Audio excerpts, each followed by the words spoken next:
네, 안녕하세요. 오늘은 6월 30일 원천중학교 3학년 수학 기말고사가 있었던 날입니다. 그래서 오늘 메이저 수학학원 원장 김용호 제가 기말고사 난이도가 어땠는지 출제 분석을 해드리고자 이렇게 영상을 찍게 되었습니다. 영상 꼭 끝까지 봐주시면 많은 도움 되실 것이라 확신합니다. 그럼 가장 궁금해하실 시험 난이도부터 바로 시원하게 바로 말씀을 드릴게요. 이번 원천중학교 3학년 1학기 기말고사의 난이도는 중 정도의 난이도였어요. 엄청 어렵거나 하진 않았고요. 그 다음에 좀 쉬운, 너무 쉽지도 않았고 한 중간 정도 난이도였다라고 생각을 하시면 될 것 같아요. 그래서 참고로 중학교 2학년의 이번 시험은 정말 많이 어려웠는데 중학교 3학년 시험은 한 중간 정도 되는 난이도였다라고 생각이 됩니다.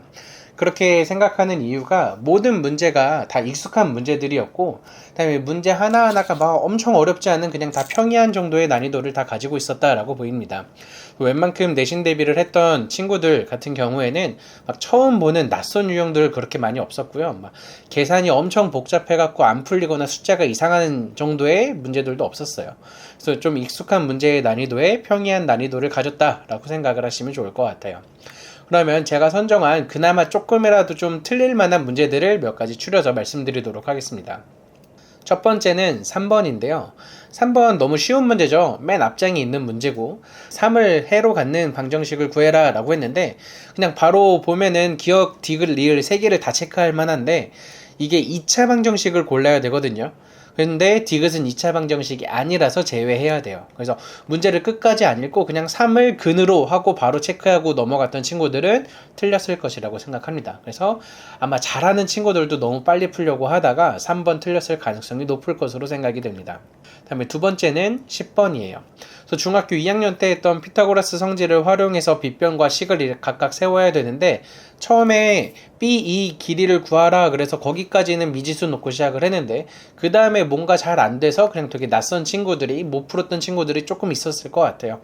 한 중상 정도 되는 난이도였고 객관식 10번이 식을 세우기 조금 어려울 수 있었겠다라고 생각이 듭니다.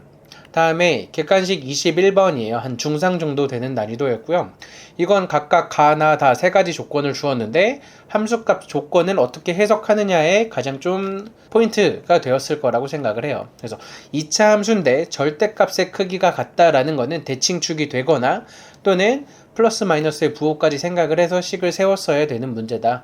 그래서 가나다의 함수값의 조건을 어떻게 해석하였는지에 따라서 문제를 풀거나 엄청 어렵게 막 식을 돌아가면서 풀거나 두 개 중에 하나를 했을 것 같아요. 그래서 대칭축이라는 걸 조금 더 쉽게 잘 눈치챌 수 있었던 학생들 같으면 조금 더 빨리 풀고 간단하게 풀 수 있었을 것이라고 생각합니다. 반면에 그렇게 생각을 못한 친구들은 미지수가 너무 많아서 계산을 하다 보면 조금 돌아가거나 계산이 복잡해서 틀렸을 가능성이 있었던 객관식 21번입니다. 다음에 객관식 22번이에요. 객관식 21번 일단 문제가 조금 긴 편이죠. 대부분 학생들이 이렇게 문제 길면 읽기 싫어하고 중간에 읽다가 딴 생각 잠깐 하는 순간 이게 뭐야 라는 생각으로 다시 리셋 되거든요. 그래서 꼼꼼히 하나하나 읽어보면 어마어마하게 어려운 정도는 아니었는데 기본적으로 가나에 대한 조건을 만족하는 gx를 구해야 되는데 생각처럼 마냥 쉽지만은 않았을 거예요. 그래서 문제가 길고 그다음에 넓이 조건을 잘 활용하면은 공부 많이 했던 학생들 같은 경우에 크게 어렵지 않게 풀었을 거고 좀 어설프게 하거나 많이 준비를 좀 안 한 학생들 같은 경우에 일단 막 문제 객관식 마지막 번호라서 문제 읽다가 너무 길어서 막 포기하고 넘기고 했던 학생들도 조금씩 있었을 것 같습니다. 그래서 2차 함수의 조건을 해석하는 객관식 22번이 상 정도의 난이도라고 생각을 합니다. 이 정도의 중 정도에 되는 난이도를 풀게 되면은 원천중학교 같은 경우는 보통 100점에 제가 예상하는 건 한 반에 한 2~3명 정도 될 것 같아요. 그래서 실수 없었으면 한 3~4명 정도까지의 보통 실력적으로 많이 볼 텐데 꼭 항상 실수하는 친구들이 좀 있죠. 그래서 한 반에 한 2명에서 한 3명 정도가 100점, 그 다음에 평소에 하나 틀렸던 친구들도 이번 시험에선 좀 다 맞았을 가능성이 좀 있었을 것 같습니다. 그래서 이 정도 되는 조금 쉬운 난이도, 중간 정도 되는 난이도였다라고 말씀을 드리고요.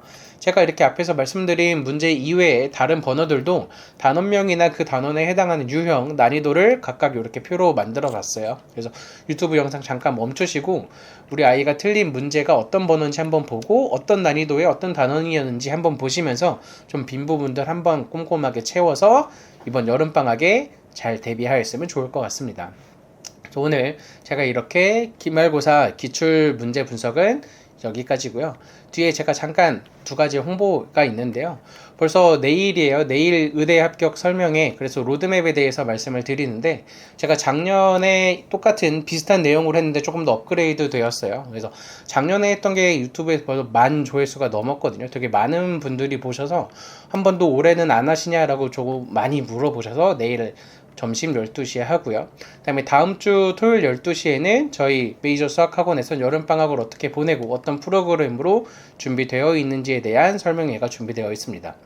그리고 원래 이렇게 7월에 두 가지만 하려고 했는데 6월 말에 교육부에서 발표가 좀 더 있었죠. 공교육 정상화 방안이라고 해서 여러 가지 발표들이 있었는데 그 중에서 우리한테 많이 해당되는 중학교 2학년에 적용되는 고교 학점제에 대해서 조금씩 변화랑 차이점이 있어서 이거 꼭 알으셔야 되겠다라는 생각이 들어서 긴급 편성 오프라인 설명회를 하게 되었습니다. 그래서 다음 주 수요일 점심 12시에 고교 학점제에 대해서 어떤 게 좀 바뀌었고 어떻게 대비하겠다라고 좀 확정되어서 나온 것에 대해서 설명회를 준비하였으니 관심 있으신 분들은 학원으로 연락 주셔서 많은 예약과 참석 부탁드리겠습니다. 오늘 이렇게 영상 시청해 주셔서 감사합니다.